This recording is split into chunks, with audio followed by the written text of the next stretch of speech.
How to text people or send messages on TikTok. Hello everyone, this is Sabrina here to help you today.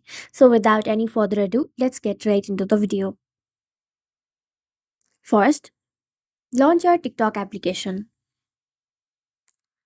After that, simply tap on this inbox section. Now, here you will find several people that you can chat with. You can only send messages to your friends.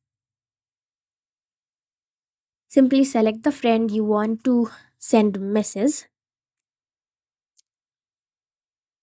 and then what you will have to do is go to their inbox, and then you can simply send a message. So that's how you do it. Thank you for watching this video. Make sure to like, share and subscribe to our YouTube channel. If you got any questions, comment them down and I'll catch you in the next one.